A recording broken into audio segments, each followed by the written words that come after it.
कहानी की शुरुआत में हमें डाइव को दिखाया जाता है जो अटलांटिक महासागर के बीचों बीच समुद्र के नीचे जा रही थी। दरअसल इसके अंदर कुछ लोग बैठे हुए थे जो टाइटैनिक जहाज को देखने के लिए जा रहे थे। यहाँ पर हमें पोल नाम के एक इंसान को दिखाया जाता है। दरअसल पोल काफी समय से उस टाइटैनिक के अंदर कुछ तलाश कर रहा था। ये लोग डाइव के जरिए टाइटैनिक जहाज पर लैंड करते हैं और इसके बाद ये लोग अपना एक छोटा सा रोबोट उस टाइटैनिक जहाज के अंदर भेजते हैं। ये लोग अपने इस रोबोट को उस कमरे में भेजते हैं जिस कमरे में इन्हें वो सामान होने का शक था। उस कमरे में जाने के बाद इन्हें एक छोटा सा तिजोरी दिखाई देता है, जिसके बाद ये लोग बहुत खुश हो जाते हैं क्योंकि ये लोग इसी चीज की तलाश कर रहे थे। लेकिन जब ये लोग इस तिजोरी को काट करके खोलते हैं तो इन लोगों के हाथ में सिर्फ निराशा ही आता है। दरअसल उस तिजोरी के अंदर कुछ कागज और तस्वीर के अलावा और कुछ नहीं था। अब पोल के साथ जो लोग काम करते थे वो तस्वीर को लेने के बाद उसे साफ करने लगते हैं और इन लोगों को उस तस्वीर में एक सुंदर सी लड़की दिखाई देती है। दरअसल ये लोग जिस चीज की तलाश कर रहे थे वही चीज उस लड़की ने पहन रखा था। अब यहाँ पर सीन कट करके हमें वही लड़की को दिखाया जाता है जो काफी बूढ़ी हो चुकी है। दरअसल इस लड़की का नाम रोज है और जहाज डूबने से पहले ये लड़की उस टाइटैनिक जहाज पर मौजूद थी। जो तस्वीर टाइटैनिक जहाज पर मिली थी वो टीवी पर दिखाया जाता है। रोज भी उस तस्वीर को देखती है और इन लोगों से मिलने के लिए इनके पास आने के लिए कहती है, जिसके बाद ये लोग रोज को हेलीकॉप्टर के जरिए उस जगह पर बुलाते हैं। दरअसल पोल को रोज के जरिए ये जानना था कि आखिर वो डायमंड वाला हीरा कहाँ पर है। पोल उसी डायमंड नेकलेस की तलाश कर रहा है क्योंकि आज के समय में उस डायमंड की कीमत बहुत ही ज्यादा है। अगर पोल उस डायमंड की तलाश कर लेता है तो उसका बहुत ही नाम होगा। इसलिए पोल रोज से कहता है कि उस जहाज पर जो कुछ भी हुआ था मुझे सब जानना है ताकि मैं उस डायमंड के बारे में पता लगा सकूं। अब यहाँ पर सीन कट करके हमें पास्ट में ले जाया जाता है और अब ये वो समय है जब टाइटैनिक जहाज पहली बार अपने सफर पर रवाना होने वाला था। दरअसल टाइटैनिक जहाज दुनिया की सबसे बड़ी और बेमिसाल जहाज थी और अगर ये टाइटैनिक जहाज अपने सफर पर सही सलामत अपने मंजिल पर पहुँच जाती है तो इसका बड़ा नाम होने वाला था और इसी के साथ अखबारों में इसके कई सारे सुर्खियां भी फेमस होने वाली थी। इसी जहाज में हमें जैक को दिखाया जाता है जो एक मिडिल क्लास फैमिली से है। ये रहता तो पेरिस में है लेकिन इस समय वो अमेरिका जा रहा था। अब इसी जहाज में हमें फर्स्ट क्लास वालों को दिखाया जाता है जो जहाज के बिल्कुल ऊपर साइड में थे। यहाँ पर हम वही लड़की रोज को देखते हैं जो हमें टाइटैनिक के बारे में इस समय बता रही थी। उसे पिकासो के ड्राइंग से बहुत लगाव है। यहाँ पर हमें उसके मंगेतर कायल को दिखाया जाता है। कायल एक बहुत ही बड़ा बिजनेसमैन अमीर इंसान है और उसी के साथ रोज की शादी होने वाली है, अभी हुई नहीं है। जब टाइटैनिक जहाज बीच समुद्र में पहुंच जाता है तो कैप्टन एडवर्ड जहाज को फुल स्पीड से चलाने के लिए कहते हैं क्योंकि वो देखना चाहते थे कि आखिर टाइटैनिक जहाज कितनी स्पीड से चल सकता है। इस समय टाइटैनिक जहाज को फुल स्पीड से चलाया जा रहा था। यह देख करके कैप्टन एडवर्ड को अभी अपने जहाज पर गर्व हो रहा था। सीन कट करके हमें रोज को दिखाया जाता है और इसी के साथ हमें यह मालूम चलता है कि रोज को बड़े बड़े पार्टी करना बिल्कुल भी पसंद नहीं है और उसकी जो शादी कायल के साथ हो रही है उसे बिल्कुल भी पसंद नहीं है। वो शादी करना तो नहीं चाहती है लेकिन माँ के कहने पर वो शादी करने के लिए तैयार हो गई है। उसे आजाद रहना पसंद है, आम जिंदगी जीना पसंद है, जिस तरीके से छोटे यानी कि गरीब लोगों की जिंदगी होती है। यहाँ पर हमें यह मालूम चलता है कि जैक एक अच्छा चित्रकार है, उसे ड्राइंग बनाना बहुत पसंद है और वो ड्राइंग को बना करके कुछ पैसे कमा लेता है। इस जहाज में जब वो पहली बार रोज को देखता है तो वो उसके लिए पागल हो जाता है। दरअसल रोज उसे बहुत ही ज्यादा पसंद आ जाती है लेकिन उसका दोस्त उसे बताता है कि वो लड़की हमारी औकात से बाहर है। कायल आ करके रोज को डिनर करवाने के लिए लेके जाता है। रोज को इन लोगों के साथ ये जिंदगी जीना बिल्कुल भी पसंद नहीं था। वो बहुत परेशान हो गई थी। वो इतना ज्यादा परेशान हो गई थी कि वो एक दिन अपने आप को मारने का फैसला ही कर लेती है। आखिरकार वो समुद्र में कूद करके अपनी जान देने वाली थी लेकिन तभी मौके पर जैक बाहर ही सो रहा था जो रोज को देख लेता है और रोज से कहता है कि तुम ऐसा बिल्कुल भी नहीं कर सकती हो। अगर तुम पानी में कूदोगी तो मुझे भी तुम्हारे साथ पानी में कूदना पड़ेगा क्योंकि मैं तुम्हें मरने नहीं दे सकता हूँ और वैसे भी मैं पानी में कूदना नहीं चाहता हूँ क्योंकि समुद्र का पानी बहुत ठंडा होता है। कुछ ही समय में पूरा शरीर सुन्न हो जाता है और हमारे शरीर में सुइयां जैसे चुभने लगती है क्योंकि मैंने ये सब कुछ खुद से महसूस किया है। मरने से पहले तुम्हें बहुत तकलीफ होगा इसलिए मैं चाहता हूँ तुम वापस आ जाओ। जैक के काफी ज्यादा रिक्वेस्ट करने पर वो बाहर आने के लिए तैयार हो जाती है लेकिन जैसे ही वो ऊपर चढ़ने की कोशिश कर रही थी तो पैर फिसल जाता है और वो नीचे लटकने के साथ साथ जोर जोर से चिल्लाने लगती है। आवाज को सुन करके जो पुलिस वाले थे वो भी उन्हें बचाने के लिए भागते हैं लेकिन जब पुलिस वाले आकर के देखते हैं तो यहाँ यहाँ पर सीन कुछ और ही चल रहा था, जिसको देख करके पुलिस वाले गलत समझ बैठते हैं। और कुछ समय के बाद यहाँ पर कायल भी आ जाता है, जो जैक को गलत ठहरा करके उसे पुलिस के हवाले करने वाला था। लेकिन तभी रोज बताती है कि वो फिसल करके नीचे गिरने वाली थी और तभी जैक ने आकर के उसकी जान बचाई। यह सुनने के बाद लोग उसे शाबाशी देने लगते हैं और इसके बाद जैक को छोड़ देते हैं। लेकिन जाने से पहले कायल जैक से कहता है कि आज शाम को तुम हमारे साथ खाने पर आ सकते हो, जान बचाने के बदले में ये तुम्हारा भेंट है। जब रोज कमरे में थी तो कायल उसे एक गिफ्ट ला करके देता है और ये गिफ्ट वही डायमंड नेकलेस था। आज के समय में ये डायमंड नेकलेस सबसे बड़ी कीमतों में से एक था। कायल कहता है कि मैं दुनिया की सारी चीजें तुम्हें ला करके दे सकता हूँ, लेकिन इसके बदले में बस तुम्हें मुझसे प्यार करना होगा और मुझे कुछ नहीं चाहिए, मुझे बस सिर्फ तुम्हारा प्यार चाहिए। अगले दिन सुबह में हमें दिखाया जाता है कि रोज जैक के साथ बातें कर रही थी और ये दोनों काफी समय तक बातें करके एक दूसरे की जिंदगी के बारे में जानते हैं।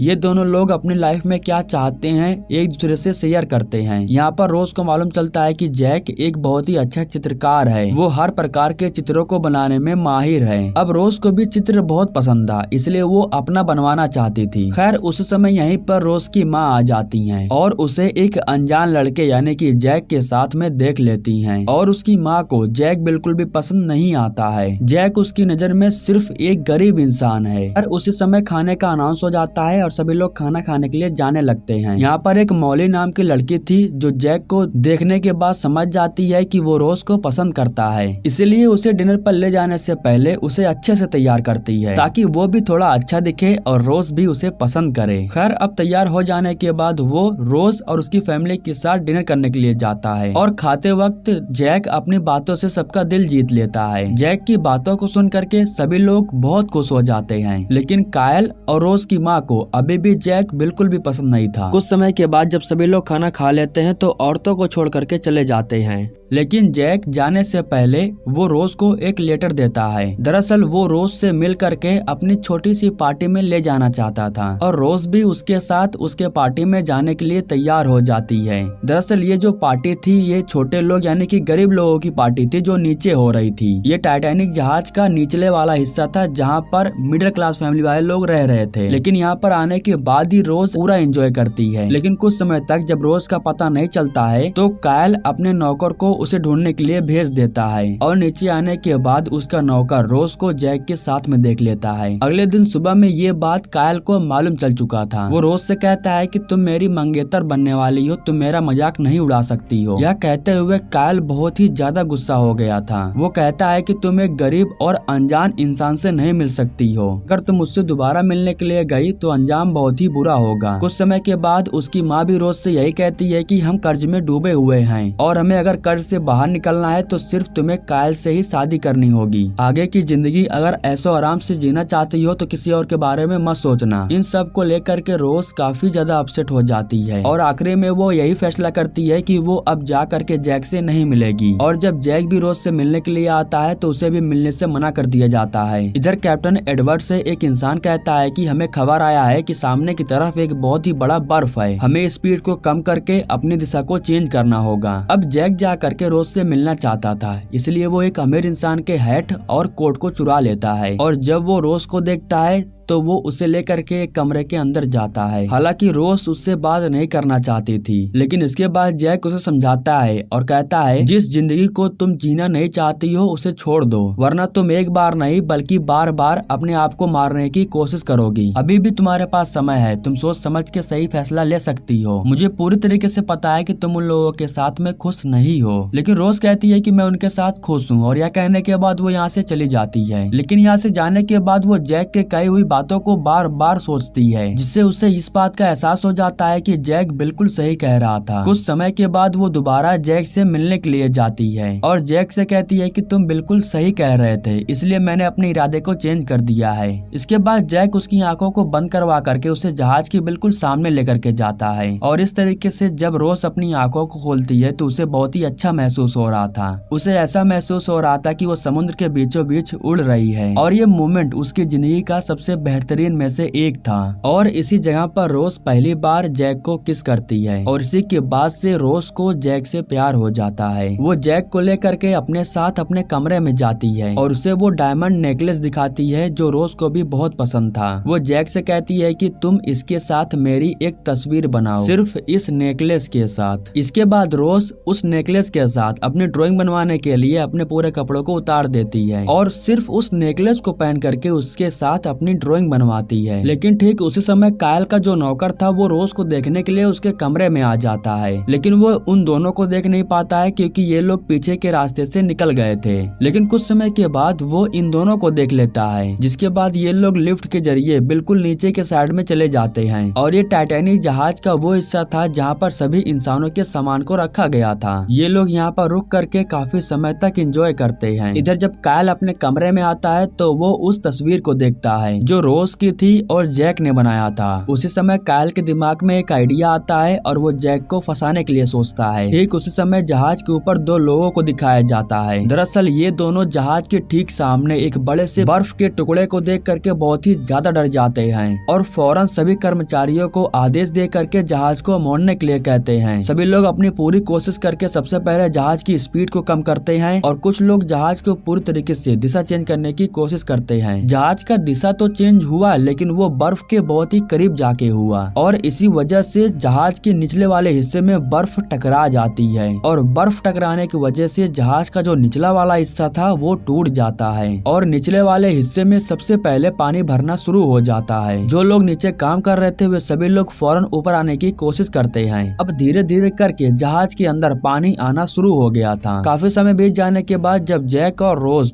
अपने कमरे में आ रहे थे तो पीछे से कायल का जो नौकर था वो डायमंड नेकलेस को जैक के कोट में डाल देता है ताकि ये लोग उसे फंसा सकें और रोज की नजरों में ये साबित कर सकें कि वो एक चोर है। और ठीक ऐसा होता भी है। जैक के ऊपर डायमंड नेकलेस और कोट का भी चोरी के इल्जाम लग जाता है। हालांकि वो कहता भी है कि ये लोग मुझे फंसाने की कोशिश कर रहे हैं, लेकिन उसकी बातों को कोई नहीं सुनता है और ये लोग ले जाकर के उसे बंद कर देते हैं। इधर जो एंड्रयूस था वो इस जहाज का डिजाइनर था। उसी ने ही इस पूरे जहाज को डिजाइन किया था। वो कैप्टन एडवर्ड को बताता है कि नीचे का हिस्सा टूट जाने की वजह से अब पानी उसके अंदर बढ़ रहा है और धीरे धीरे करके हर एक कंपार्टमेंट में पानी बढ़ता चला जाएगा, जिसकी वजह से जहाज का आगे का हिस्सा पूरा पानी में डूब जाएगा और इस तरीके से पूरा 100% चांस है कि ये जहाज अब समुद्र में डूब जाएगी। लोगों को बचाने के लिए अब हमारे पास सिर्फ 1 घंटे का समय है, जिसके बाद सभी लोगों को इमरजेंसी सूट पहनाया जाने लगता है। इधर एंड्रयूस के जरिए रोज को भी मालूम चल जाता है कि ये जहाज जब समुद्र में डूबने वाला है, लेकिन ये बात किसी को मालूम न चलने पाए वरना जहाज में हड़कंप मच जाएगा। इधर पुलिस वाले जैक को ला करके एक कमरे में बंद कर देते हैं। हालांकि जहाज के अंदर इमरजेंसी बोट को रखा गया था और उसी इमरजेंसी बोट का इस्तेमाल करके सबसे पहले फर्स्ट क्लास वालों को समुद्र में उतारा जा रहा था। इसी बीच सभी लोगों को एंटरटेन कर रहे थे ताकि ऐसा न लगे कि कुछ हुआ है। रोज की माँ जब बोट पर बैठ जाती है तो वो रोज को भी आने के लिए कहती है, लेकिन वो जैक को छोड़ करके जाना नहीं चाहती थी, इसलिए वो उसे बचाने के लिए दोबारा से उसे ढूंढने के लिए जाती है। नीचे जा करके वो जैक को पुकार रही थी और इस तरीके से वो जैक को ढूंढ लेती है। हालांकि हथकड़ी को खोलने के लिए इनके पास चाबी नहीं था, लेकिन कमरे के बाहर एक कुल्हाड़ी था जिससे हथकड़ी को तोड़ा जा सकता था और उसी कुल्हाड़ी का इस्तेमाल करके रोज उस हथकड़ी को तोड़ देती है। लेकिन अब धीरे धीरे जहाज में पानी बढ़ते जा रहा था और अब जहाज का जो आगे का हिस्सा था वो भी पानी में डूब रहा था। ये लोग जा करके बोट पर बैठ पाते उससे पहले यहाँ पर कायल आ जाता है, जो अपने जैकेट को उतारने के बाद रोज को पहना देता है और उसे इमरजेंसी बोट पर बैठने के लिए रिक्वेस्ट करने लगता है। जैक के काफी ज्यादा रिक्वेस्ट करने पर वो बोट पर जाकर के बैठ जाती है, लेकिन वो जैक को छोड़ करके जाना नहीं चाहती थी, इसलिए वो दोबारा जहाज पर आ जाती है और एक बार फिर से वो दोबारा जा करके जैक से मिल जाती है। कायल भी ये सब कुछ ऊपर से देख रहा था। कुछ ही समय के बाद जब लोगों को बोट नहीं दिया जा रहा था तो वे लोग जबरदस्ती करने लगते हैं और उन्हें रोकने के चक्कर में जो पुलिस वाले थे उनके हाथों से गन चल जाता है और इसी वजह से पुलिस वाला भी अपने आप को शूट करके जान से मार लेता है। अब जैसे जैसे समुद्र का आगे का हिस्सा पानी में डूब रहा था तो पानी भी अंदर आ रहा था और कुछ ही समय के बाद टाइटैनिक जहाज का आगे का जो हिस्सा था वो समुद्र में डूब चुका था, जिसकी वजह से ढेर सारा पानी अंदर आ जाता है और सभी लोग ऊपर के साइड में भाग करके जाते हैं और बहुत सारे लोग गिरते फिसलते हुए समुद्र में जा करके गिर जाते हैं। आगे का हिस्सा समुद्र में डूबने की वजह से जहाज का पूरा पावर पावर सप्लाई बंद हो जाता है क्योंकि इंजन आगे के साइड में था। आधा हिस्सा समुद्र के अंदर जाने की वजह से बीच में से जो जहाज था वो टूटने लगता है। बीच से जहाज टूट जाने के बाद जहाज के जो पीछे का हिस्सा था वो बराबर हो जाता है, लेकिन कुछ समय के बाद आगे का हिस्सा जो पानी के अंदर डूबा हुआ था वो समुद्र के नीचे डूबने लगता है, जिसकी वजह से पूरा जहाज अब पानी के अंदर चला जाता है। पल भर में पूरा जहाज अब समुद्र के अंदर जा चुका था। जिन लोगों ने इमरजेंसी डाइव सूट को पहना था वे लोग समुद्र के ऊपर तैर रहे थे।